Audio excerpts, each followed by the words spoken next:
Los pasillos de mármol del bufete García y Asociados guardaban muchos secretos, pero ninguno tan poderoso como el de aquel hombre que todos ignoraban. Mientras los poderosos discutían sus estrategias legales, no imaginaban que el verdadero experto en la sala era quien sostenía la escoba. Nadie prestaba atención a Miguel mientras limpiaba silenciosamente las lujosas oficinas de García y Asociados, uno de los bufetes de abogados más prestigiosos de Madrid. En el resplandor del atardecer que se filtraba por los ventanales del piso 27, los exitosos abogados ni siquiera notaban su presencia mientras discutían sus casos millonarios, como si fuera parte del mobiliario. Pero lo que ellos no sabían es que detrás de esos ojos humildes y manos trabajadoras, se escondía una mente privilegiada que absorbía cada palabra, cada argumento legal, cada estrategia que ellos compartían despreocupadamente. El suave roce de la escoba contra el mármol italiano era el único sonido que delataba su presencia en aquellas tardes. Miguel Hernández, 30 años, con su uniforme gris que lo hacía prácticamente invisible para los trajes de diseñador que transitaban por los pasillos. Pero Miguel no era un simple limpiador. 3 años atrás, había sido un prometedor estudiante de Derecho en la Universidad Complutense, hasta que la enfermedad de su madre lo obligó a abandonar sus estudios a mitad de carrera para cuidarla y mantener a su familia. La vida había sido injusta con él, pero Miguel no se había rendido. Convirtió su trabajo nocturno en el bufete en su particular universidad. Mientras limpiaba despachos, memorizaba fragmentos de códigos legales que quedaban abiertos en las pantallas. Mientras vaciaba papeleras, rescataba borradores desechados de argumentaciones. Y cuando todos se marchaban, a veces se permitía el lujo de sentarse en algún sillón de cuero prohibido para alguien de su posición y abrir libros de jurisprudencia que costaban más que su salario mensual. Aquella tarde lluviosa de noviembre, el cielo de Madrid se había oscurecido prematuramente, como presagiando lo que estaba por venir. En el despacho principal, una reunión tensa se prolongaba más allá del horario habitual. El caso Rodríguez Petroil, un litigio de 50 millones de euros por un contrato petrolero, tenía a todos los socios con los nervios a flor de piel. Miguel podía sentir la electricidad en el ambiente mientras limpiaba el pasillo contiguo. «Si perdemos este caso, la firma perderá credibilidad internacional», escuchó decir a don Gabriel García, el socio fundador, con voz grave. «Alejandro, esta es tu oportunidad para demostrar que mereces ser socio antes de los 35. El joven Alejandro Vega, con su impecable traje azul marino y su sonrisa perfecta de universidad privada, asintió con aquella seguridad arrogante que tanto irritaba a Miguel. Era el niño prodigio del bufete, hijastro de uno de los socios, y nunca perdía la oportunidad de menospreciar al personal de limpieza. «No se preocupe, don Gabriel. Tengo la estrategia perfecta para hundir a Petroil. Solo necesito revisar los documentos confidenciales una vez más». La reunión se disolvió pasadas las 10 de la noche. Miguel esperó pacientemente para limpiar la sala de juntas. Cuando entró, encontró carpetas abiertas con información sobre el caso, que Alejandro había dejado descuidadamente sobre la mesa. Mientras organizaba los documentos para no parecer entrometido, sus ojos captaron detalles que revelaban inconsistencias en la argumentación que preparaba la firma. La demanda tenía puntos débiles que cualquier abogado competente de la parte contraria podría explotar. Miguel suspiró. No era su problema. Él solo era el limpiador, el hombre invisible. Terminó su turno pasada la medianoche y regresó a su pequeño apartamento en Vallecas, donde su madre dormía ya, rodeada de medicamentos. Con el cansancio pesando sobre sus hombros, aún sacó fuerzas para abrir su desgastado portátil y continuar con sus estudios autodidactas, investigando sobre precedentes legales similares al caso que había vislumbrado esa noche. La mañana siguiente amaneció con un Madrid envuelto en niebla. Miguel apenas había dormido 3 horas cuando su teléfono sonó. Era Carmela, la secretaria de Recursos Humanos. «Miguel, necesito que vengas inmediatamente al bufete. Ha surgido un asunto urgente». El tono de su voz hizo que un escalofrío recorriera su espalda. Algo había pasado. Algo grave. Cuando llegó a la oficina, el ambiente era tenso. Grupos de abogados y personal administrativo hablaban en voz baja, lanzándole miradas acusatorias. Don Gabriel y Alejandro lo esperaban en la sala de conferencias, con rostros severos y una carpeta vacía sobre la mesa. «Los documentos originales del caso Rodríguez Petroil han desaparecido», anunció don Gabriel con frialdad. «Y todas las cámaras de seguridad muestran que fuiste la última persona en la sala anoche». El corazón de Miguel comenzó a latir con fuerza. Ahora entendía las miradas. Lo estaban acusando de robo. Pero yo solo estaba limpiando, don Gabriel. Los dejé organizados sobre la mesa, se lo juro. Alejandro intervino con una sonrisa mordaz. ¡Qué conveniente! Justo los documentos que podrían valer miles de euros para la competencia. ¿Crees que no sabemos que estudias Derecho a escondidas? Seguramente pensaste que podrías vendérselos a Petroil para financiar tus estudios, ¿no? La injusticia de la acusación golpeó a Miguel como una bofetada. Él, que había sido escrupulosamente honesto toda su vida, que cuidaba ese trabajo humilde como si fuera un tesoro porque era el sustento de su madre enferma. Eso es completamente falso, respondió con voz temblorosa pero firme. Tienes dos opciones, sentenció don Gabriel. O devuelves los documentos originales ahora mismo, o llamaremos a la policía y te denunciaremos por robo y espionaje industrial. Y créeme, con los abogados que tenemos, pasarás años en la cárcel. La palabra cárcel resonó en los oídos de Miguel como una sentencia de muerte. ¿Quién cuidaría de su madre? ¿Cómo podría defenderse contra un bufete de abogados entero que lo había convertido en su chivo expiatorio? No tengo esos documentos, insistió, sintiendo como el sudor frío perlaba su frente. Debe haber algún error en las cámaras, o quizás alguien más entró después. Estás despedido, lo interrumpió don Gabriel. Y considera esto una advertencia. Si esos documentos no aparecen en 24 horas, presentaremos cargos formales. Alejandro sonrió con un brillo de triunfo en sus ojos mientras un guardia de seguridad escoltaba a Miguel fuera del edificio, como si fuera un criminal. En la calle, el frío de noviembre se coló hasta sus huesos mientras la niebla envolvía los rascacielos, difuminando el lugar donde hasta ayer había depositado sus sueños de un futuro mejor. Miguel se quedó paralizado en la acera, con la mente en blanco y el corazón martilleando. Por primera vez en su vida, iba a tener que luchar no solo contra la pobreza o la enfermedad, sino contra algo mucho más poderoso, un sistema diseñado para aplastar a los que, como él, no tenían voz ni recursos. Lo que no sabía en ese momento es que este aparente final no era más que el comienzo de una batalla que cambiaría su vida para siempre. Una batalla en la que tendría que usar el conocimiento adquirido en las sombras para salir a la luz y reclamar su dignidad. La carta de la demanda llegó 3 días después, cuando Miguel aún no había asimilado la magnitud del desastre que acababa de sacudir su vida. El sobre, con el elegante membrete de García y Asociados grabado en relieve, parecía pesar 1 tonelada entre sus manos temblorosas. Su contenido era devastador. Una demanda formal por sustracción de documentos confidenciales, violación de contrato y daños a la firma valorados en 200.000 euros. La pequeña cocina del apartamento de Vallecas, con sus azulejos descoloridos y la vieja estufa de 2 hornillas, parecía empequeñecerse aún más bajo el peso de aquella injusticia. La señora Hernández, con su rostro pálido enmarcado por canas prematuras, observaba a su hijo con ojos llenos de preocupación desde su silla de ruedas. «Miguel, hijo, ¿qué vamos a hacer?», preguntó con voz débil, mientras las manos nudosas por la artritis se aferraban al rosario que nunca abandonaba. Miguel intentó sonreír para tranquilizarla, pero el gesto quedó congelado a medio camino. «No te preocupes, mamá. Es todo un malentendido que se aclarará pronto», mintió, ocultando el terror que sentía. «Yo no he robado nada». Pero aclarar el malentendido parecía una tarea imposible. La demanda estaba redactada con la precisión quirúrgica que caracterizaba a la firma.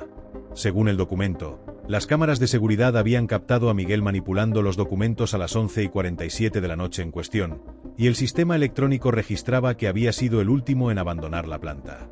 Los documentos originales, que contenían estrategias confidenciales y datos sensibles sobre el caso Rodríguez Petroil, no habían aparecido, y el bufete exigía su devolución inmediata además de una indemnización por daños. La realidad era aún más cruel. Tras ser despedido, Miguel había perdido el único ingreso estable de la casa. El subsidio de su madre por enfermedad apenas cubría sus medicamentos. Si ahora tenía que enfrentarse a un proceso judicial, ni siquiera podría buscar otro trabajo. ¿Quién contrataría a un limpiador acusado de robo? Aquella noche, después de acostar a su madre, Miguel sacó el viejo portátil y comenzó a investigar. Necesitaba entender exactamente a qué se enfrentaba. Cada artículo legal que leía, cada precedente que encontraba, solo confirmaba la gravedad de la situación. La legislación española sobre secretos empresariales era severa, y el espionaje industrial podía acarrear no solo multas, sino también penas de prisión. Desesperado, al día siguiente, Miguel comenzó a buscar asesoramiento legal. Con lo poco que le quedaba de sus ahorros, visitó 3 despachos de abogados modestos del barrio. Las respuestas fueron uniformes. Lo siento, pero enfrentarse a García y Asociados es suicidio profesional. Ningún abogado con 2 dedos de frente aceptaría tu caso. El cuarto abogado, un hombre mayor con oficina en un semisótano de Lavapiés, fue más sincero. Muchacho, esa gente tiene jueces comiendo de su mano. Sin pruebas contundentes de tu inocencia, y sin dinero para un buen abogado, estás acabado antes de empezar. Te aconsejaría que intentes llegar a un acuerdo extrajudicial, aunque eso signifique admitir culpa. Miguel salió de allí con el alma por los suelos. Admitir culpa. Aceptar ser el ladrón que no era. Cargar con una mentira que le cerraría todas las puertas laborales en el futuro. El Madrid que siempre había amado, con sus calles bulliciosas y su cielo intensamente azul, ahora le parecía una ciudad hostil, llena de puertas cerradas y caminos bloqueados. Regresó a casa casi sin fuerzas. Al abrir la puerta, encontró a su madre llorando con otro sobre en las manos. Era la citación para la audiencia preliminar, programada para la semana siguiente. Miguel, tienes que contarme la verdad, suplicó su madre, secándose las lágrimas. Si necesitabas dinero para mis medicinas, yo entiendo que... No, la interrumpió Miguel, sintiendo que algo se rompía dentro de él. Nunca haría algo así. Yo no robé esos documentos, mamá. Alguien está intentando culparme. Esa noche, incapaz de dormir, Miguel revivió una y otra vez sus últimos momentos en la oficina. Los documentos sobre la mesa, perfectamente ordenados. Su rutina de limpieza habitual. Nada fuera de lo común, excepto aquel detalle que había notado mientras organizaba los papeles. Aquella inconsistencia en la argumentación del caso. ¿Podría estar relacionada con la desaparición de los documentos? La mañana siguiente, con ojeras profundas y la determinación del que no tiene nada que perder, Miguel tomó una decisión. Si nadie iba a defender su inocencia, tendría que hacerlo él mismo. Su primer paso fue visitar la biblioteca pública de la Universidad Complutense, donde había estudiado años atrás. Allí, entre los estudiantes que ahora ocupaban el lugar que podría haber sido suyo, comenzó a investigar sistemáticamente sobre procedimientos legales, cargas de la prueba y defensas en casos de robo documental. Tras horas de estudio, Miguel se dirigió a un cibercafé cercano. Necesitaba averiguar todo lo posible sobre el caso Rodríguez Petroil. Las noticias económicas le revelaron que se trataba de un contrato de explotación petrolera en aguas territoriales españolas, con implicaciones medioambientales complejas. Petroil, una multinacional con sede en Texas, había demandado al gobierno español por cancelar unilateralmente un permiso de prospección. García y Asociados representaba al Ministerio de Transición Ecológica. ¿Por qué alguien robaría documentos de un caso tan público? Se preguntó Miguel en voz alta, atrayendo miradas curiosas de otros usuarios del cibercafé. La respuesta llegó 3 días después, cuando los periódicos publicaron que el juez del caso Rodríguez Petroil había ordenado la suspensión temporal del proceso debido a irregularidades documentales. Según el escueto comunicado, faltaban documentos clave que certificaban la legalidad del procedimiento de cancelación del permiso. Miguel sintió un escalofrío. No se trataba de cualquier documento, sino precisamente de aquellos que él había visto la noche antes de ser despedido. Los que revelaban inconsistencias en la argumentación de la firma. La pieza final del rompecabezas encajó la tarde anterior a la audiencia preliminar.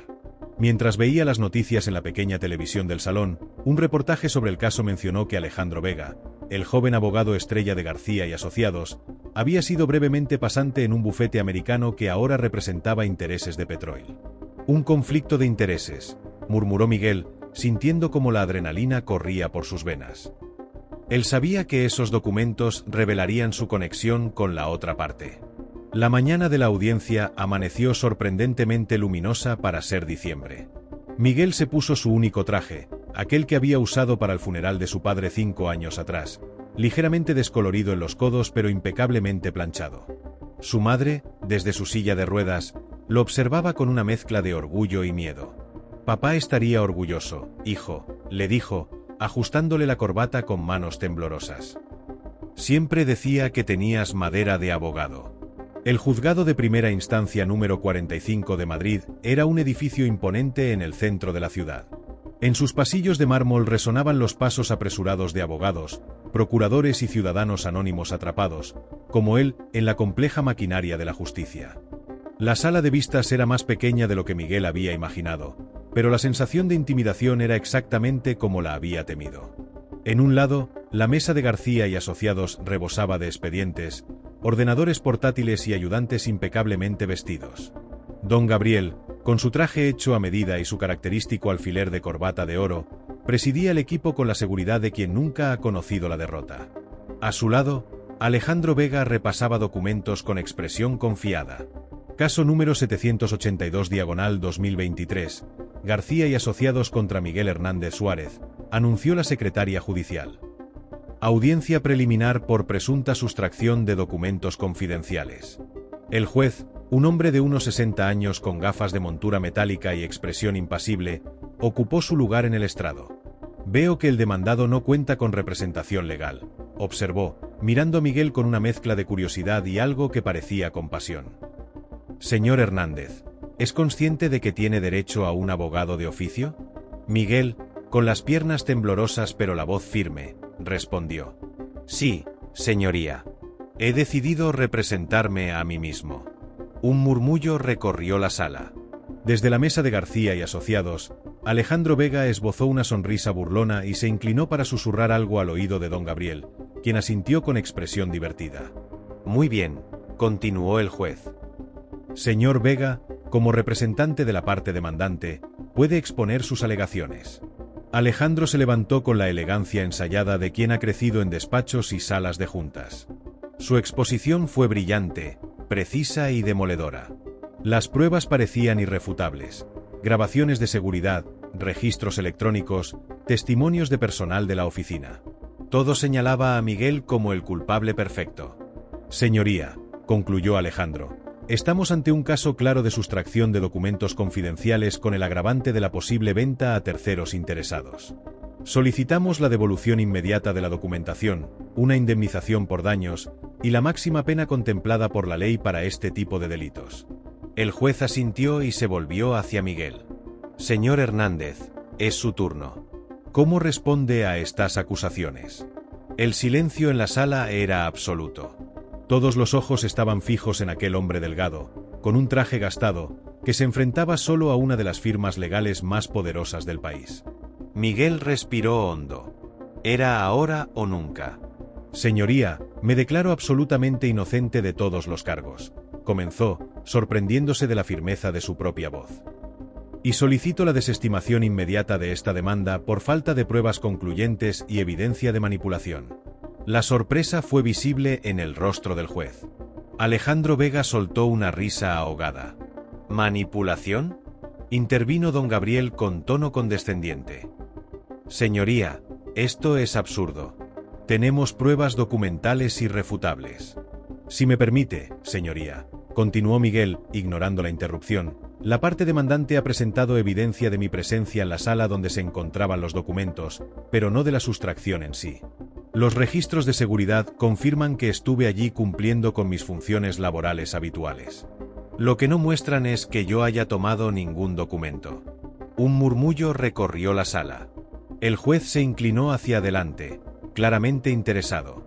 Además, continuó Miguel, sintiendo que cada palabra lo alejaba un poco más del abismo, solicito que se investigue un posible conflicto de intereses por parte del letrado Alejandro Vega, quien mantuvo relación profesional con representantes legales de Petroil, la parte interesada en la desaparición de dichos documentos. El silencio que siguió fue ensordecedor. El rostro de Alejandro Vega perdió todo color. Don Gabriel lo miró con expresión interrogante. Eso es difamación, balbuceó Alejandro, poniéndose en pie. Exijo que esas palabras sean retiradas del acta. El juez levantó una mano para silenciarlo. Señor Hernández, esa es una acusación extremadamente grave. ¿Tiene alguna prueba que la respalde? Miguel sabía que estaba jugando su carta más peligrosa. No tenía pruebas concretas, solo indicios y sospechas. Pero el nerviosismo evidente de Alejandro le confirmaba que había dado en el blanco. Señoría, Solicito que se requiera al bufete Hoffman y Patterson de Nueva York la confirmación de la pasantía del señor Vega en sus oficinas durante el verano de 2020, así como su participación en la preparación del caso Petroil VS. Gobierno de España que ahora se encuentra en sus primeras fases. El juez miró alternativamente a Miguel y a Alejandro. Luego consultó brevemente con la secretaria judicial. Esta audiencia queda suspendida hasta nueva orden, declaró finalmente. Señor Vega, espero una respuesta por escrito a estas acusaciones en 48 horas. Señor Hernández, le advierto que si sus alegaciones resultan falsas, enfrentará cargos adicionales por calumnia. Mientras la sala se vaciaba entre murmullos, Miguel sentía una extraña mezcla de terror y euforia. Había logrado un pequeño respiro, pero acababa de declarar la guerra a enemigos infinitamente más poderosos que él. En el pasillo, Alejandro lo alcanzó, agarrándolo del brazo con fuerza. No sé cómo lo has descubierto, pero acabas de cometer el mayor error de tu miserable vida, le susurró al oído con furia contenida. Cuando esto termine, no solo irás a la cárcel, sino que ni siquiera un circo te contratará para limpiar excrementos de elefante. Miguel se soltó con dignidad y miró directamente a los ojos de su acusador. La verdad siempre sale a la luz, señor Vega. Sobre todo cuando alguien intenta enterrarla bajo mentiras. Mientras abandonaba el juzgado bajo el sol invernal de Madrid, Miguel sabía que la batalla real apenas comenzaba. Pero por primera vez desde que aquella pesadilla había empezado, sentía que tenía una posibilidad, por remota que fuera, de demostrar su inocencia. Y eso, por ahora, era suficiente para seguir luchando. Lo que no sabía era que don Gabriel García, observándolo desde la escalinata del juzgado, acababa de ordenar a su equipo una investigación exhaustiva sobre Miguel Hernández.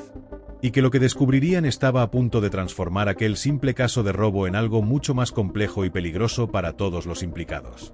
El eco de los pasos de Miguel resonaba en el pasillo vacío de la Biblioteca Municipal de Vallecas. Fuera, la noche madrileña de diciembre había traído consigo la primera nevada del invierno. Eran casi las 10, hora de cierre, y Miguel era el último usuario en abandonar el edificio. La bibliotecaria, una mujer de mediana edad con gafas de montura gruesa, lo observaba con una mezcla de curiosidad y compasión mientras guardaba una pila de libros de derecho procesal en su desgastada mochila. «Es la tercera noche consecutiva que te quedas hasta el cierre», comentó ella, apagando las luces de la sala principal. «¿Estudias para algún examen?» Miguel esbozó una sonrisa cansada. «Algo así. Estoy preparando mi defensa para un juicio». La mujer asintió sin hacer más preguntas, pero le detuvo antes de que saliera. «Ten», dijo, entregándole una tarjeta.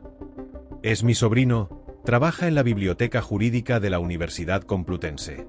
Dile que vas de mi parte. Allí encontrarás mejor material que aquí».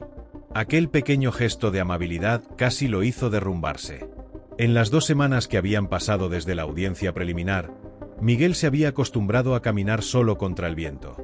La investigación sobre Alejandro Vega había logrado postergar temporalmente el proceso, pero no detenerlo. García y Asociados había respondido con un contundente informe de 30 páginas negando cualquier conflicto de intereses y acusando a Miguel de intentar difamar a la firma para evadir su responsabilidad.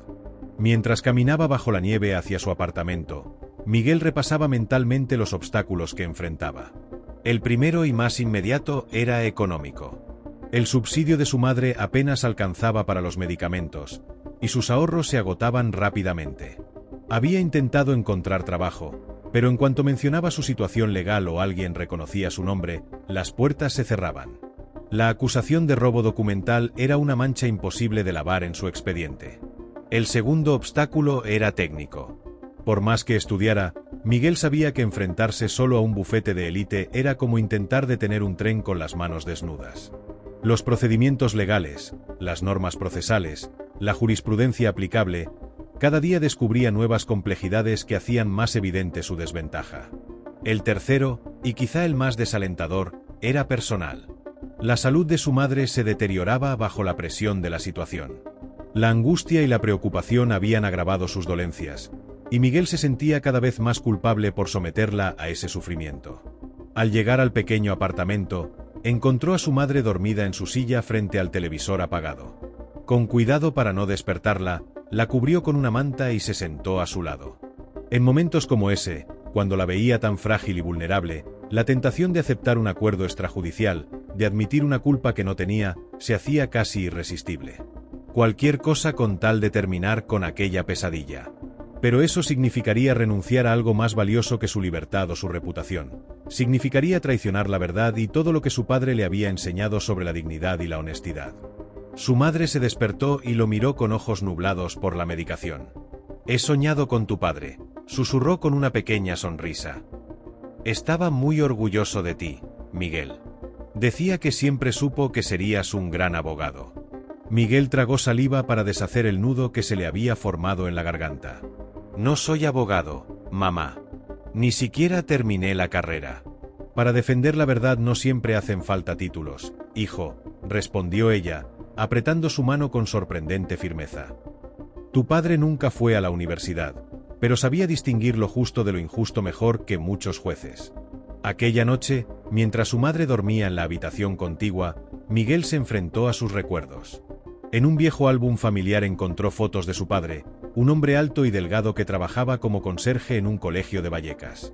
José Hernández nunca había tenido grandes posesiones materiales, pero poseía una integridad inquebrantable que le había ganado el respeto de todo el barrio. Entre las páginas del álbum, Miguel encontró una foto que había olvidado. Él mismo, con apenas 10 años, sosteniendo orgulloso un trofeo de debate escolar. Detrás de él, su padre sonreía con infinito orgullo. Aquel año, Miguel había ganado el concurso defendiendo que la justicia debía ser igual para todos, independientemente de su origen o posición social. «¿Qué pensarías ahora, papá?», murmuró, acariciando la fotografía con la yema de los dedos. «¿Seguirías creyendo que la justicia es igual para todos?».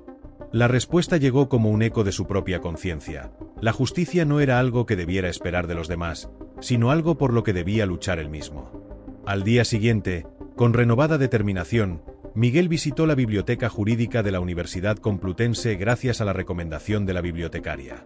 El sobrino, un estudiante de doctorado llamado Eduardo, resultó ser mucho más que un simple contacto. Después de escuchar su historia, le ofreció no solo acceso a los mejores recursos bibliográficos, sino también consejo profesional. «Lo que necesitas es evidencia», le explicó Eduardo mientras recorrían las estanterías. «Sin pruebas concretas, es tu palabra contra la de ellos. Y en ese escenario, siempre gana el más poderoso». «¿Qué tipo de evidencia podría obtener?», preguntó Miguel, consciente de que no tenía acceso a nada relacionado con el caso desde su despido. «Piensa como detective, no como abogado», sugirió Eduardo. «¿Cuándo desaparecieron exactamente los documentos? ¿Quién más tuvo acceso a ellos? ¿Por qué precisamente esos documentos y no otros?». La respuesta está en los detalles. Aquella tarde, Miguel elaboró un cronograma detallado de sus últimas horas en la oficina. Recordó cada persona que había visto, cada conversación que había escuchado, cada documento que había notado sobre las mesas. Y entonces cayó en la cuenta de algo importante. La cámara de seguridad del pasillo exterior estaba en mantenimiento aquel día. Lo recordaba porque el técnico le había pedido permiso para colocar su escalera mientras se limpiaba. Aquello significaba que cualquiera podría haber entrado en la sala de juntas después de su salida sin quedar registrado. «Necesito esos registros de mantenimiento», murmuró para sí mismo. Pero la realidad era implacable. Sin un abogado colegiado, no podía solicitar formalmente esa información. Y ningún abogado quería enfrentarse a García y Asociados. Fue entonces cuando Miguel tomó una decisión arriesgada. Si la justicia formal no le daba acceso a las herramientas que necesitaba, tendría que buscar otras vías. Con la ayuda de Eduardo, redactó un correo electrónico anónimo dirigido a varios periodistas de investigación, sugiriendo posibles irregularidades en el caso Rodríguez Petroil. La respuesta no se hizo esperar. 3 días después, un artículo en un pequeño periódico digital cuestionaba la transparencia del proceso y mencionaba rumores sobre posibles conflictos de intereses en la firma que representaba al gobierno. El artículo no nombraba directamente a Alejandro Vega, pero las insinuaciones eran lo suficientemente claras para quien quisiera entenderlas. La reacción de García y Asociados fue inmediata y desproporcionada. En lugar de ignorar el artículo de un medio menor, enviaron una carta amenazando con acciones legales por difamación. Aquella reacción excesiva solo consiguió atraer más atención sobre el caso, y pronto medios más importantes comenzaron a hacer preguntas incómodas. La estrategia había funcionado. pero a un precio muy alto. La mañana siguiente, Miguel recibió una llamada de don Gabriel García en persona. «Esto ha llegado demasiado lejos, Hernández», le espetó el prestigioso abogado sin molestarse en saludar. «Sabemos que estás detrás de esa campaña de difamación. Te propongo un trato. Retira tus acusaciones, firma una declaración admitiendo que tomaste los documentos por error y nosotros retiraremos la demanda. Incluso podríamos considerar una pequeña compensación económica para ayudar con la situación de tu madre». Miguel sintió que la sangre le hervía ante la mención de su madre. «Señor García, con todo respeto, no puedo admitir algo que no hice. Y usar la enfermedad de mi madre como moneda de cambio me parece despreciable». «Muy noble, pero muy estúpido», respondió don Gabriel con voz gélida. «Piénsalo bien, Hernández. Nadie gana enfrentándose a nosotros. Absolutamente nadie». La amenaza velada quedó flotando en el aire incluso después de que don Gabriel colgara. Miguel se quedó mirando el teléfono, sintiendo una mezcla de miedo y rabia. Habían intentado comprar su silencio, y ahora que había rechazado la oferta, ¿qué vendría después? La respuesta llegó esa misma tarde, cuando su casero le informó que debía abandonar el apartamento en 2 semanas. Aparentemente, el propietario había recibido una oferta por el inmueble que no podía rechazar. Miguel sabía perfectamente quién estaba detrás de aquella repentina oferta. Era un mensaje claro: podían quitarle todo, incluso el techo bajo el que dormía su madre enferma. Esa noche, sentado en la pequeña cocina con una taza de café frío entre las manos, Miguel se enfrentó a la realidad más dura. Estaba solo en esta batalla. Nadie iba a venir a rescatarlo. Ningún abogado prestigioso aparecería en su puerta ofreciendo representarlo gratuitamente. Ningún juez tendría una revelación mística sobre su inocencia. Si quería justicia, tendría que conseguirla por sí mismo. Con esa certeza grabada a fuego en su mente, Miguel tomó su viejo portátil y comenzó a escribir su estrategia de defensa. No tenía los recursos de García y Asociados, pero tenía algo que ellos no: la verdad de su lado. Y estaba dispuesto a defenderla hasta las últimas consecuencias. Mientras tecleaba a la luz de una pequeña lámpara, recordó las palabras que su padre solía repetirle cuando era niño: «Miguel, la dignidad no se negocia. Es lo único que nadie puede quitarte si tú no lo permites». En ese momento, en aquel pequeño apartamento de Vallecas que pronto tendría que abandonar, con su madre enferma en la habitación contigua y todos los recursos del mundo en su contra, Miguel Hernández hizo una promesa silenciosa: no permitiría que le arrebataran su dignidad. La batalla sería desigual, solitaria y probablemente perdida de antemano. Pero era su batalla, y la libraría hasta el final. Lo que no podía imaginar es que, en algún lugar de Madrid, alguien más había comenzado a interesarse por su caso. Alguien que, sin saberlo aún, estaba a punto de convertirse en su único aliado en aquella guerra imposible contra los poderosos. La biblioteca jurídica de la Universidad Complutense se había convertido en el segundo hogar de Miguel. En un rincón apartado, rodeado de pilas de libros y con el portátil abierto, pasaba horas sumergido en códigos legales y jurisprudencia. El juicio principal se acercaba inexorablemente, y cada minuto era precioso en su lucha contra el tiempo y contra un sistema diseñado para favorecer a quienes podían permitirse los mejores abogados. Eduardo, el estudiante de doctorado que le había abierto las puertas de aquel santuario del conocimiento jurídico, se acercó con 2 cafés humeantes. «Tienes cara de no haber dormido en días», comentó, dejando uno de los vasos frente a Miguel. «Gracias», respondió este, frotándose los ojos enrojecidos. «Es que no puedo permitirme el lujo de desperdiciar tiempo durmiendo». Eduardo observó las anotaciones meticulosas que Miguel había elaborado. Esquemas procesales, análisis de casos similares, estrategias de interrogatorio. Todo organizado con una precisión que muchos abogados titulados envidiarían. «Es impresionante lo que has avanzado en tan poco tiempo», admitió. Pero enfrentarse solo a García y Asociados sigue siendo una locura. Miguel tomó un sorbo de café, agradeciendo la cafeína que mantendría a raya el cansancio durante unas horas más. «No tengo alternativa. En 3 días debemos abandonar el apartamento, y el traslado de mi madre a casa de mi tía en Toledo está siendo más complicado de lo que pensaba. La ambulancia, los nuevos médicos, todo cuesta dinero que no tengo». Lo que no mencionó fue que había tenido que vender su portátil anterior y su viejo reloj, herencia de su abuelo, para pagar el traslado médico de su madre. El ordenador que ahora utilizaba era prestado, cortesía de Eduardo. ¿Has considerado la oferta de García?, preguntó Eduardo con cautela. No digo que debas aceptarla, pero... Nunca, lo interrumpió Miguel con una firmeza que sorprendió a ambos. Prefiero perderlo todo antes que admitir un delito que no cometí. Eduardo asintió, respetando su decisión aunque no la compartiera del todo. Entonces, ¿cuál es tu estrategia? Miguel desplegó un diagrama elaborado a mano que había estado perfeccionando durante días. Mi única opción es demostrar que alguien más tuvo motivo y oportunidad para robar esos documentos. No tengo recursos para investigar, pero puedo usar la propia dinámica del juicio para obtener información. La estrategia era arriesgada pero brillante en su simplicidad. Miguel planeaba utilizar el interrogatorio cruzado no solo para defenderse, sino como herramienta de investigación. Cada pregunta estaría diseñada para extraer información que normalmente no tendría disponible, aprovechando que los testigos estarían bajo juramento. Es peligroso, advirtió Eduardo. Si el juez percibe que estás usando el proceso para pescar información, podría limitar severamente tus preguntas. Es un riesgo que debo tomar, respondió Miguel. De todas formas, hay algo que me preocupa más que el juicio mismo. ¿Qué? El miedo escénico. Nunca he hablado en público. La idea de dirigirme al tribunal me paraliza. Eduardo sonrió por primera vez en la conversación. Eso tiene solución. Conozco a alguien que puede ayudarte. Esa misma tarde, Miguel se encontró en un pequeño teatro universitario, frente a una mujer de unos 50 años con pelo canoso recogido en un moño severo. Carmen Egea, profesora de oratoria y antigua fiscal, lo observaba con ojo crítico mientras él intentaba pronunciar el alegato inicial que había preparado. «Detente», ordenó ella tras apenas 2 minutos. «Estás recitando, no comunicando».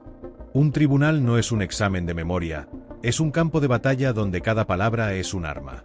Durante las siguientes 3 horas, Carmen desmanteló metódicamente cada aspecto de la presentación de Miguel. Su postura encorvada, su tendencia a bajar la voz en los momentos clave, su incapacidad para mantener contacto visual. Fue una sesión brutal pero necesaria. «Vuelve mañana», dijo finalmente. «Y trae ropa adecuada. Nadie tomará en serio a un abogado que parece que ha dormido con su traje puesto». Miguel quiso explicarle que su único traje estaba gastado por los años y que no tenía dinero para otro, pero algo en la mirada de Carmen le dijo que ella ya lo sabía. Al día siguiente, cuando Miguel llegó al teatro, encontró una caja esperándolo. Dentro había un traje azul marino sobrio pero elegante, una camisa blanca y una corbata discreta. «Es de mi hijo», explicó Carmen antes de que Miguel pudiera preguntar. «Ahora vive en Bruselas y no lo necesita. Considéralo un préstamo a largo plazo». La generosidad inesperada de aquella mujer, que apenas lo conocía, conmovió profundamente a Miguel. Era el primer acto de auténtica bondad que recibía desde que había comenzado su odisea legal. Las sesiones con Carmen se intensificaron en los días siguientes. Bajo su tutela exigente pero efectiva, Miguel aprendió a proyectar su voz, a estructurar argumentos de forma persuasiva, a anticipar objeciones y, sobre todo, a controlar sus nervios. «La clave está en la preparación», insistía Carmen. «Si conoces tu caso mejor que nadie en la sala, el miedo se transforma en poder». Y Miguel se preparó como nunca antes. Estudió cada detalle del caso, memorizó leyes y precedentes, anticipó cada posible estrategia de García y asociados. Durante el día, cuando la biblioteca estaba abierta, investigaba aspectos técnicos del derecho procesal. Por las noches, en el teatro vacío, practicaba con Carmen cada escenario posible del juicio. El avance era evidente. El hombre tímido que apenas podía hablar sin tartamudear comenzaba a mostrar destellos del abogado que podría haber sido. Pero el tiempo era implacable, y el juicio se acercaba mientras los recursos de Miguel se agotaban. A una semana de la fecha señalada, ocurrió algo inesperado. Mientras Miguel ensayaba un contrainterrogatorio particularmente complicado, la puerta del teatro se abrió silenciosamente. Un hombre mayor, de aspecto distinguido y bastón de caoba, se deslizó en la última fila. Miguel no lo notó, absorto en su ejercicio, pero Carmen sí. Al terminar la sesión, ella se acercó al visitante y conversaron brevemente en susurros. Miguel, ocupado recogiendo sus notas, Solo se percató de la presencia del desconocido cuando Carmen lo llamó. Miguel, quiero presentarte a alguien. El juez Emilio Vázquez, retirado del Tribunal Supremo. Miguel se quedó paralizado. Emilio Vázquez era una leyenda viva del derecho español, conocido por sus sentencias progresistas y su integridad incuestionable. ¿Qué hacía allí? Un placer conocerle, señor Hernández, dijo el juez, estrechando su mano con sorprendente firmeza para alguien de su edad. Carmen me ha hablado de su caso. Impresionante determinación la suya. El placer es mío, señor Vázquez, respondió Miguel, aún desconcertado. Pero no entiendo. Carmen y yo fuimos compañeros en la facultad, explicó el anciano con una sonrisa cómplice. Me pidió que viniera a observarlo, y debo decir que tiene potencial. Necesita pulir algunas cosas, por supuesto, pero hay madera de buen jurista en usted. Miguel miró a Carmen, quien asintió con una expresión que nunca le había visto antes. Orgullo. Señor Hernández, continuó el juez, no puedo representarlo oficialmente. Mi salud ya no me lo permite, y hay consideraciones éticas que debo respetar como exmagistrado. Pero puedo ofrecerle asesoramiento extraoficial. ¿Por qué haría eso por mí?, preguntó Miguel, incapaz de creer en tanta fortuna. El anciano lo miró con intensidad. Porque he dedicado mi vida a la justicia, y odio verla pisoteada por quienes tienen el dinero o el poder para hacerlo. Y porque Carmen dice que usted es inocente, y yo confío en su juicio más que en el de la mayoría de jueces en activo. Aquella noche, en el pequeño apartamento que tendría que desalojar en 2 días, Miguel experimentó algo que había olvidado: esperanza. Con el juez Vázquez como mentor invisible y Carmen como entrenadora implacable, tal vez tenía una posibilidad después de todo. El último día en el apartamento, mientras embalaba las pocas pertenencias que no había tenido que vender, Miguel encontró una vieja fotografía de su padre frente al Palacio de Justicia de Madrid.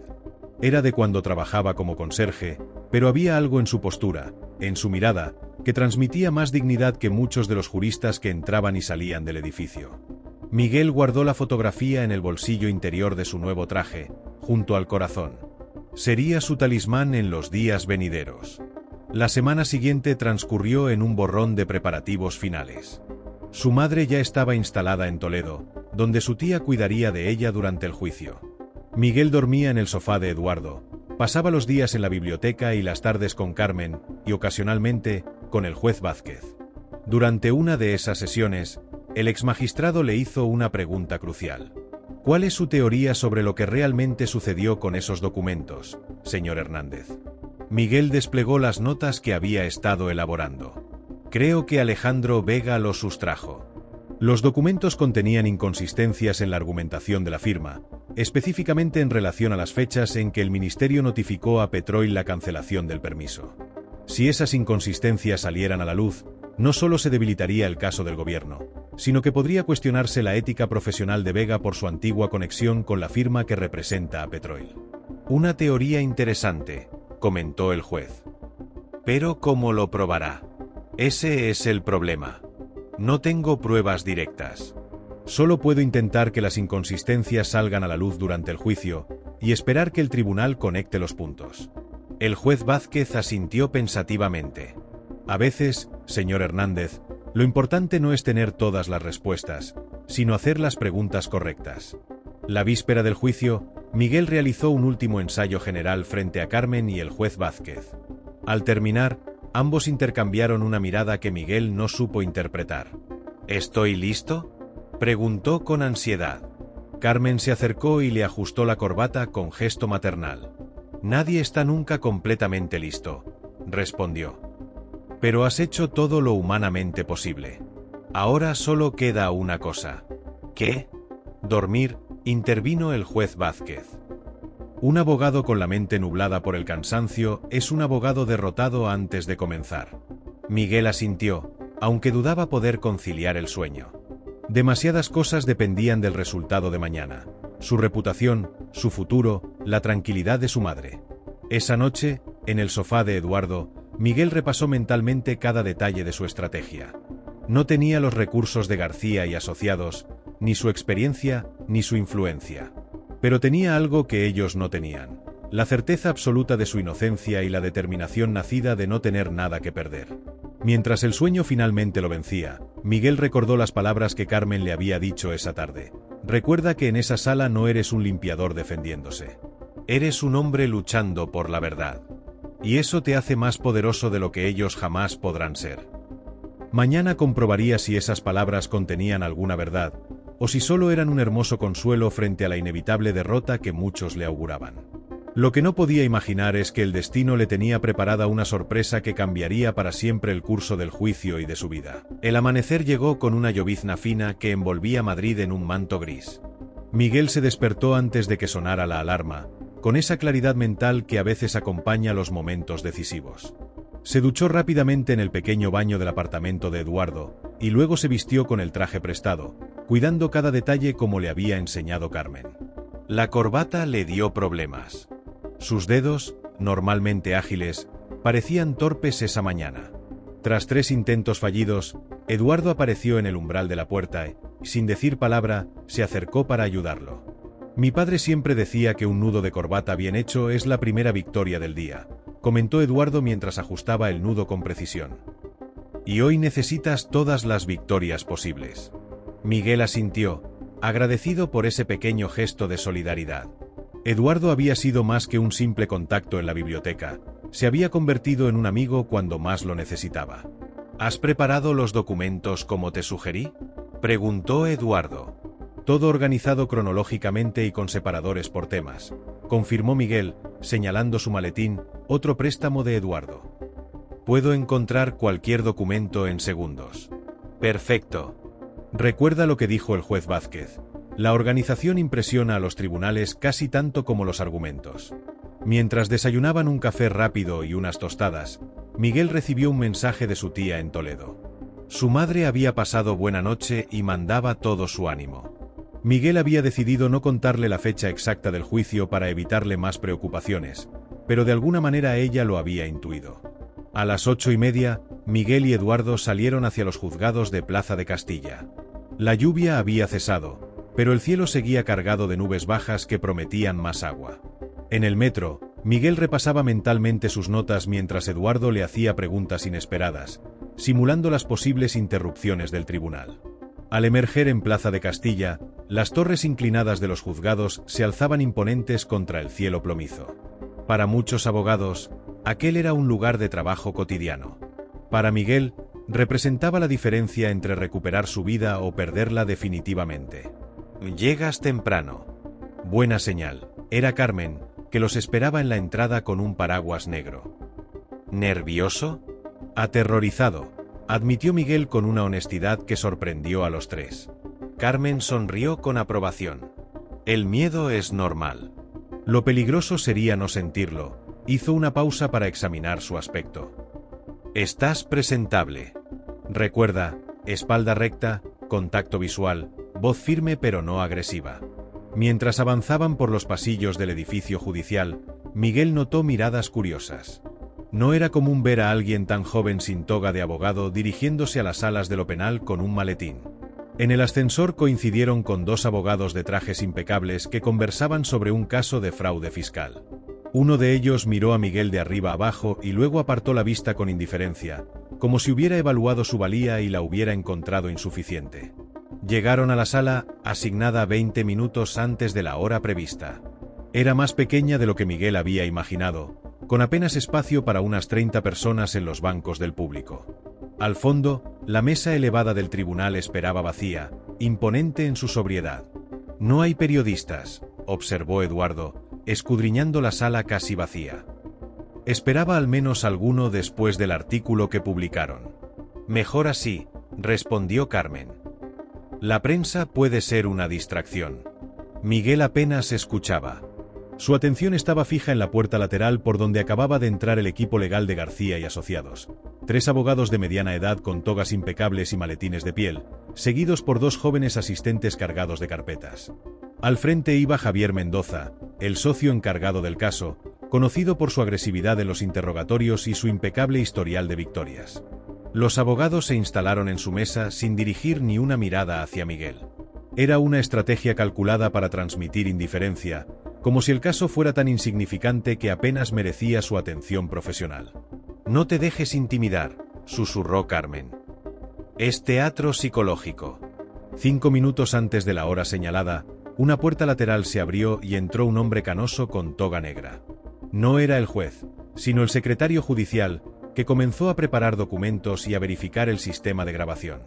Eduardo y Carmen ocuparon lugares en primera fila, justo detrás de Miguel. Desde allí podrían pasarle nota si fuera necesario, aunque todos sabían que estaría esencialmente solo frente al tribunal. A las 10 en punto, el secretario judicial se puso en pie. Todos en pie. Y audiencia pública. Anunció con voz potente. Una puerta se abrió y entró la jueza, una mujer de unos 50 años con expresión seria y ojos penetrantes que recorrieron la sala evaluando a todos los presentes. Se sentó y, tras un breve gesto, permitió que los demás tomaran asiento. Caso número 721/2024, Ministerio Fiscal y García y Asociados contra Miguel Hernández Ruiz por presunto delito de sustracción de documentos confidenciales, anunció el secretario judicial. La jueza, doña Luisa Martín, según indicaba la placa en su mesa, revisó unos documentos antes de levantar la vista. ¿Representación por la parte acusadora? Javier Mendoza se puso en pie con un movimiento fluido, como si hubiera hecho esto miles de veces, lo cual probablemente era cierto. Javier Mendoza Gil, en representación de García y Asociados, su señoría. Un hombre más joven se levantó a su lado. Alberto Fernández, en representación del Ministerio Fiscal, su señoría. La jueza asintió y luego miró directamente a Miguel. ¿Representación por la parte acusada? Miguel se puso en pie, sintiendo que las piernas amenazaban con fallarle. Respiró hondo, recordando las enseñanzas de Carmen. Miguel Hernández Ruiz, en mi propia representación, su señoría. La jueza lo observó por un momento, con una expresión que Miguel no supo interpretar. ¿Era compasión? ¿Curiosidad? ¿O simple evaluación profesional? Muy bien, señor Hernández. Ha sido informado de su derecho a contar con representación legal, y aún así elige proceder por sí mismo. Así es, su señoría. La jueza asintió nuevamente. En ese caso, procederemos. Señor Mendoza, puede comenzar con su alegato inicial. Javier Mendoza se levantó con confianza y caminó hasta situarse frente al tribunal. Sin notas ni apuntes, comenzó a exponer el caso contra Miguel con una elocuencia que evidenciaba años de experiencia en las salas de justicia. Su señoría, el caso que nos ocupa hoy es, en esencia, un caso de traición a la confianza depositada. Miguel Hernández Ruiz, empleado de García y Asociados como asistente de documentación, abusó de su posición para sustraer documentos confidenciales relacionados con el caso Rodríguez Petroil, uno de los litigios más importantes que nuestra firma maneja actualmente. Mendoza continuó detallando meticulosamente los hechos según la versión de la acusación. Como Miguel había sido el último en la sala de documentación aquel viernes, como los documentos habían desaparecido precisamente ese día, como su comportamiento había sido errático en las semanas previas según testimonios de compañeros. Las pruebas que presentaremos demostrarán, más allá de toda duda razonable, que el acusado es culpable del delito que se le imputa. Su señoría, este no es solo un caso contra un individuo, es un caso sobre la integridad del sistema legal español y la confidencialidad que nuestros clientes merecen. Tras 15 minutos de exposición impecable, Mendoza regresó a su asiento con la satisfacción de quien sabe que ha hecho un trabajo excelente. Gracias, señor Mendoza, dijo la jueza antes de dirigirse a Miguel. Señor Hernández, su turno para el alegato inicial. Miguel se levantó, sintiendo todas las miradas sobre él. Por un instante terrible, su mente quedó en blanco. Pero entonces recordó las palabras de Carmen: habla desde la verdad, no desde el miedo. Respiró profundamente y comenzó. Su señoría, me presento hoy ante este tribunal no solo para defender mi inocencia, sino para defender la verdad misma.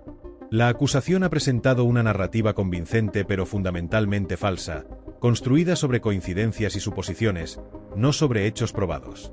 Para sorpresa de muchos, incluido él mismo, su voz ganó firmeza a medida que avanzaba. Las semanas de preparación con Carmen comenzaban a dar fruto.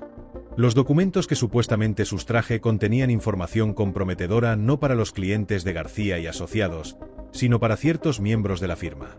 Específicamente, revelaban inconsistencias en las fechas presentadas al tribunal en el caso Rodríguez Petroil, inconsistencias que podrían sugerir un conflicto de intereses por parte del abogado principal, Alejandro Vega, quien anteriormente trabajó para la firma que representa a Petroil. Un murmullo recorrió la sala. Miguel notó que uno de los abogados de la acusación se inclinaba para susurrar algo al oído de Mendoza, quien mantuvo una expresión impasible pero cuyos nudillos se blanquearon ligeramente al apretar su pluma. La jueza golpeó suavemente con su mazo. Continúe, señor Hernández. Gracias, su señoría. En las próximas horas, demostraré que no solo no tuve motivo para sustraer esos documentos, sino que existían otras personas con motivos mucho más poderosos para hacerlos desaparecer. Personas cuya reputación profesional podría verse seriamente dañada si esas inconsistencias salieran a la luz. Miguel continuó exponiendo su defensa con una claridad que sorprendió incluso a Carmen, quien asentía discretamente desde su asiento en primera fila. Cuando terminó, 15 minutos después, regresó a su lugar sintiendo una pequeña victoria. Había conseguido presentar su caso sin titubeos y había sembrado la primera semilla de duda. Gracias, señor Hernández, dijo la jueza. Procederemos ahora con la presentación de pruebas y el interrogatorio de testigos. Señor Mendoza, puede llamar a su primer testigo.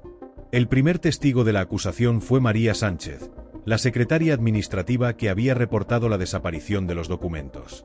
Con preguntas hábilmente dirigidas por Mendoza, María describió cómo había notado la ausencia de los documentos el lunes por la mañana y cómo Miguel había sido la última persona registrada en la sala de documentación el viernes anterior. Cuando llegó el turno de Miguel para el contrainterrogatorio, aplicó la estrategia que había preparado con el juez Vázquez. Señora Sánchez, ¿podría explicar exactamente cuál es el procedimiento para registrar la entrada y salida de personas en la sala de documentación? María explicó el sistema, una tarjeta magnética que todos los empleados utilizaban para acceder. ¿Y ese sistema registra todas las entradas, sin excepción? Sí, es obligatorio para todos. ¿Todos? ¿Incluyendo socios y abogados seniors? María dudó un instante. Bueno, los socios tienen acceso general a todas las áreas, pero en teoría también deben registrarse. ¿En teoría? ¿Significa eso que hay excepciones en la práctica? Mendoza se puso de pie. Objeción, su señoría. Irrelevante y especulativo. Su señoría, intervino Miguel. Estoy estableciendo que otras personas además de mí podrían haber entrado a la sala sin quedar registradas, lo cual es directamente relevante para mi defensa. La jueza consideró por un momento. Objeción denegada. La testigo puede responder. María pareció incómoda. A veces, algunos socios entran sin pasar la tarjeta. El personal de seguridad los conoce y no siempre se aplica el protocolo con ellos. ¿Podría mencionar algún socio que regularmente entre sin registrarse? Mendoza volvió a levantarse, esta vez visiblemente molesto. Objeción, su señoría. El señor Hernández está intentando desviar la atención hacia terceros sin fundamento. Sostenida, dijo la jueza. Señor Hernández, cíñase a hechos relevantes para su defensa. Miguel asintió, pero ya había conseguido lo que quería. Establecer que el sistema de seguridad tenía lagunas y que él no era necesariamente la última persona en la sala aquel viernes. El siguiente testigo fue Jorge Ramírez, el jefe de seguridad del edificio. Bajo el interrogatorio de Mendoza, confirmó que las cámaras no habían registrado a nadie más entrando en la sala después de Miguel. Durante el contrainterrogatorio, Miguel fue directamente al punto. Señor Ramírez, ¿estaban operativas todas las cámaras de seguridad aquel viernes? El jefe de seguridad consultó sus notas. La cámara del pasillo exterior estaba en mantenimiento ese día. ¿Eso significa que alguien podría haber entrado a la sala sin ser grabado por las cámaras? Técnicamente sí, pero hubieran necesitado una tarjeta de acceso. O ser un socio al que el personal de seguridad permitirá entrar sin registrarse, como ha testificado la señora Sánchez, añadió Miguel. Mendoza se levantó nuevamente. Objeción, su señoría. El testigo no puede especular sobre hipotéticos escenarios. Sostenida, respondió la jueza. Señor Hernández, formule preguntas, no declaraciones. La mañana continuó con testimonios técnicos sobre los documentos desaparecidos y su importancia. Miguel contrainterrogó meticulosamente, siempre intentando establecer dos puntos clave: que otras personas tenían acceso a la sala y que los documentos contenían información potencialmente comprometedora para Alejandro Vega. A mediodía, la jueza anunció un receso para almorzar. Miguel salió de la sala sintiéndose extrañamente enérgico a pesar del cansancio. Carmen y Eduardo lo esperaban en el pasillo. «Lo estás haciendo sorprendentemente bien», dijo Carmen. «Has conseguido sembrar dudas importantes. Pero la parte más difícil está por venir», advirtió Eduardo. «Esta tarde llamarán a Alejandro Vega como testigo estrella». Almorzaron en una cafetería cercana, repasando estrategias para el interrogatorio crucial que se avecinaba. Miguel apenas probó bocado, concentrado en pulir las preguntas que haría a Vega. «Recuerda», aconsejó Carmen, «no muestres todas tus cartas de una vez. Construye gradualmente hacia tu punto principal. Y si percibes una debilidad, profundiza sin piedad». Cuando regresaron al juzgado, Miguel notó inmediatamente un cambio en la atmósfera. Había más personas en la sala, incluyendo un par de periodistas que no estaban por la mañana. Aparentemente, el rumor de que un exlimpiador estaba enfrentándose solo a uno de los bufetes más poderosos de Madrid había comenzado a circular. La sesión de la tarde comenzó puntualmente con la entrada de la jueza. Mendoza llamó entonces a su testigo principal. La acusación llama a declarar a don Alejandro Vega Montero. Un hombre alto y delgado, de unos 50 años y pelo prematuramente blanco, entró en la sala con paso seguro. Vestía un traje gris oscuro perfectamente cortado y llevaba gafas de montura fina que le daban un aire intelectual. Se sentó en el estrado con la tranquilidad de quien está acostumbrado a ser el centro de atención. Tras el juramento, Mendoza comenzó un interrogatorio cuidadosamente diseñado para establecer la importancia de los documentos, el daño causado por su desaparición y la responsabilidad de Miguel como último empleado registrado en la sala.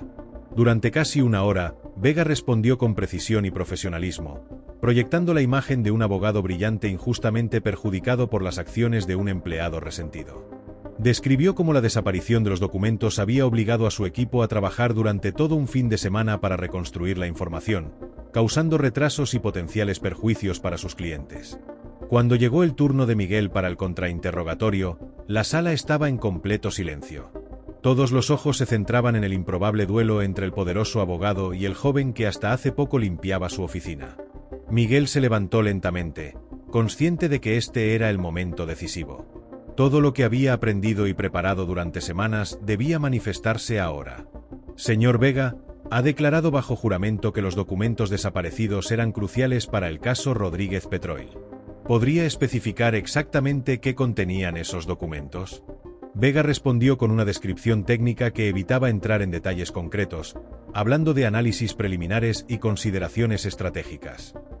¿Contenían esos documentos las fechas en que el Ministerio notificó oficialmente a Petroil sobre la cancelación de los permisos de exploración? Vega pareció ligeramente sorprendido por la precisión de la pregunta. «Entre otras cosas, sí». «¿Y es correcto afirmar que usted trabajó para el bufete Martínez y Soler antes de incorporarse a García y Asociados?». «Sí, hace más de 10 años». «¿Y no es Martínez y Soler precisamente el bufete que representa a Petroil en este litigio?». Mendoza se levantó de un salto. «Objeción, su señoría. Irrelevante y potencialmente difamatorio». Miguel se anticipó. «Su señoría, estoy estableciendo un posible motivo alternativo para la desaparición de los documentos, directamente relevante para mi defensa». La jueza consideró por un momento, observando a ambas partes. «Objeción denegada. El testigo puede responder». Vega mantuvo la compostura, pero un leve tic en su ojo derecho traicionaba su nerviosismo. «Sí, Martínez y Soler representa a Petroil actualmente, pero mi trabajo allí finalizó mucho antes de que comenzara este caso». «¿Está absolutamente seguro de eso, señor Vega?», presionó Miguel. «Porque según el registro mercantil, usted mantuvo una participación del 5% en Martínez y Soler hasta hace apenas 2 años, cuando el caso Rodríguez Petroil ya estaba en marcha». Un murmullo recorrió la sala. Vega palideció visiblemente, y Mendoza se incorporó con expresión alarmada. «Objeción, su señoría. El señor Hernández está presentando información que no ha sido incluida en el descubrimiento de pruebas». La jueza miró severamente a Miguel. «Señor Hernández, ¿puede verificar esta información?». Miguel extrajo de su maletín una carpeta cuidadosamente preparada. «Sí, su señoría. Tengo aquí certificaciones del registro mercantil que confirman la participación del señor Vega en Martínez y Soler hasta febrero de 2022. Solicito permiso para presentarlas como prueba. La jueza asintió, y el secretario judicial recogió los documentos para entregarlos al tribunal y a la parte acusadora. Mendoza los revisó rápidamente, susurrando furiosamente con sus colegas. Mientras tanto, Miguel continuó su interrogatorio. Señor Vega, ¿informó usted a García y asociados sobre este conflicto de intereses cuando le asignaron el caso Rodríguez Petroil? Vega titubeó, consciente de que su respuesta podría tener graves consecuencias profesionales. Consideré que no era relevante dado que mi participación era minoritaria y no ejercía ningún control sobre las decisiones de Martínez y Soler. ¿Eso es un no? No lo informé explícitamente, no. Miguel asintió, como si la respuesta confirmara algo que ya sabía. Señor Vega, los documentos desaparecidos ¿contenían información que podría revelar este conflicto de intereses? Objeción, intervino Mendoza.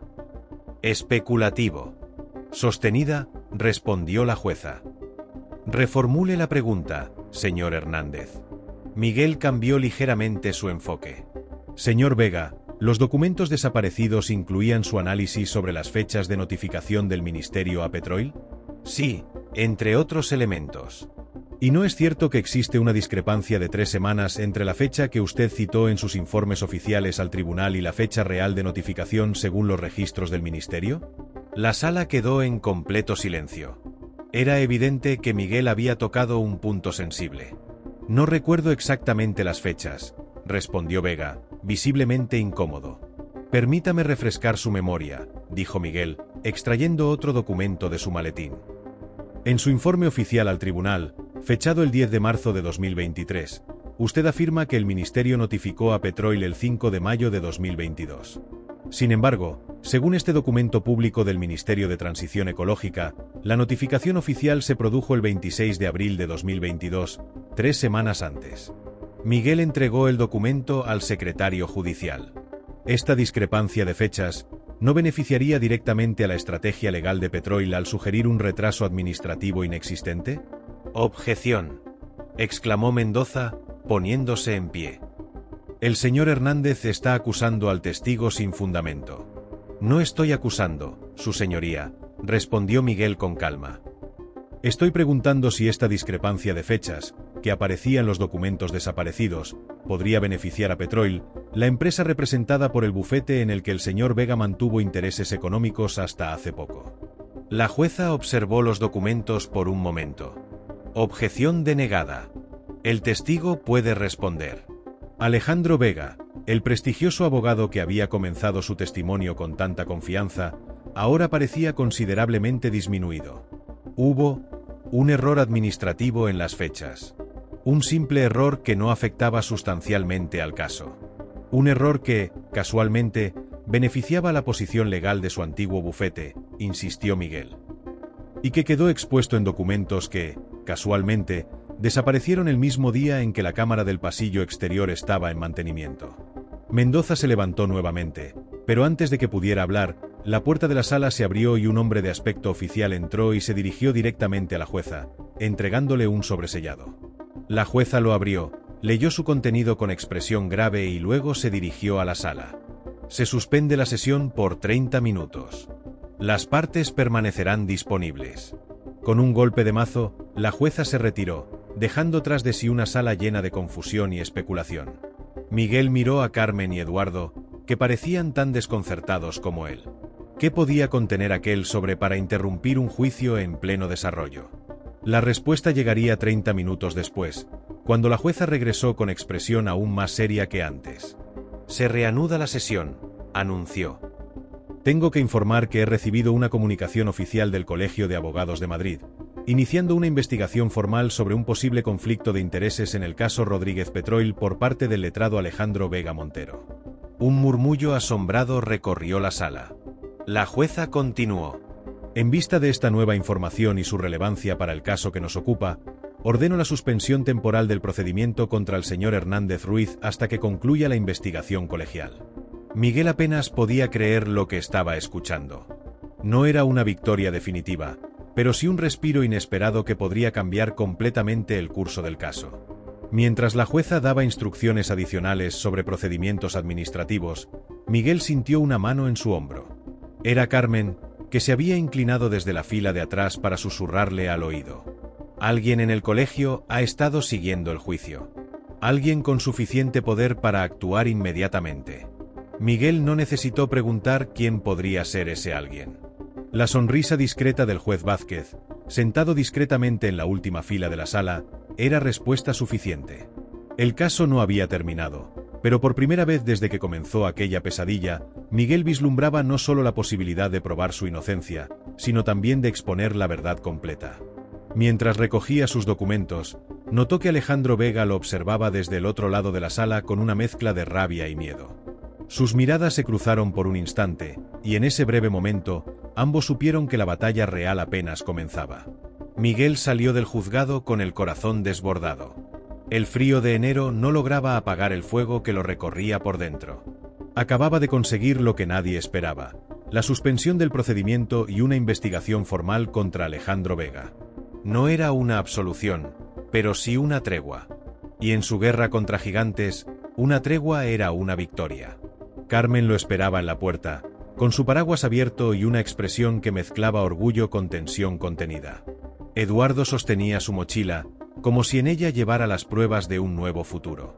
«Te ganaste el derecho a respirar», le dijo Carmen, «pero no a relajarte. Esto recién comienza».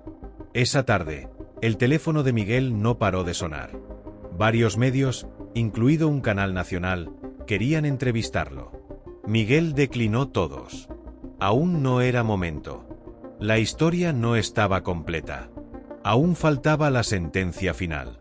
Pero en la sombra, algo más se movía. Esa noche, desde un número oculto, Miguel recibió un mensaje cifrado con solo una dirección web. Al abrir el enlace, se desplegó un archivo anónimo, un PDF de 40 páginas titulado Informe Interno Confidencial Vega/Petroil. Al principio dudó. ¿Una trampa? ¿Un montaje? Pero tras las primeras líneas, supo que era auténtico. Contenía correos electrónicos, borradores legales y anotaciones que confirmaban lo que siempre había sospechado. Alejandro Vega había utilizado información privilegiada para manipular documentos clave en beneficio de Petroil. Eduardo y Carmen lo ayudaron a verificar la autenticidad del archivo. En las siguientes horas, contactaron con una periodista de investigación, Nuria Gálvez, quien aceptó revisar el material bajo estricta confidencialidad. Nuria, con 20 años de experiencia, trabajaba para una revista jurídica independiente y tenía reputación de temeraria. «Si esto es real, no solo exponen a Vega», dijo Nuria. «Esto puede sacudir todo el sistema de contrataciones estatales. Estamos hablando de corrupción cruzada, manipulación judicial y complicidad institucional». Miguel pasó la noche repasando cada línea del documento. Al amanecer, supo lo que debía hacer. Ya no se trataba solo de su inocencia, sino de algo más grande. Había tocado una red de poder que operaba impune desde hace años. Y ahora tenía una oportunidad única para cortarla. Esa mañana, acompañado por Nuria y su equipo legal, Miguel presentó el informe ante la Fiscalía Anticorrupción. Lo hizo con la serenidad de quien ha dejado de tener miedo. Al salir del edificio, los flashes de los fotógrafos lo esperaban. Miguel no dijo palabra. Solo alzó la vista y miró directamente a las cámaras. La imagen recorrió las redes sociales como un relámpago. El limpiador que desnudó la verdad. El David de Vallecas contra los Goliats del poder. Los titulares eran exagerados, pero el fondo era cierto: Miguel ya no era invisible. Esa noche, mientras su madre dormía en la nueva residencia donde la cuidaban profesionales, Miguel volvió a abrir su viejo portátil. No para defenderse, sino para preparar una denuncia formal contra García y asociados por encubrimiento, coacción y persecución laboral. Tenía pruebas, testigos y ahora también aliados. Mientras redactaba, el juez Vázquez le envió un mensaje simple. «Lo lograste. Pero no olvides, la justicia no es un destino. Es una forma de caminar». Miguel sonrió. Aún faltaban capítulos, pero por primera vez en años, podía escribirlos él mismo.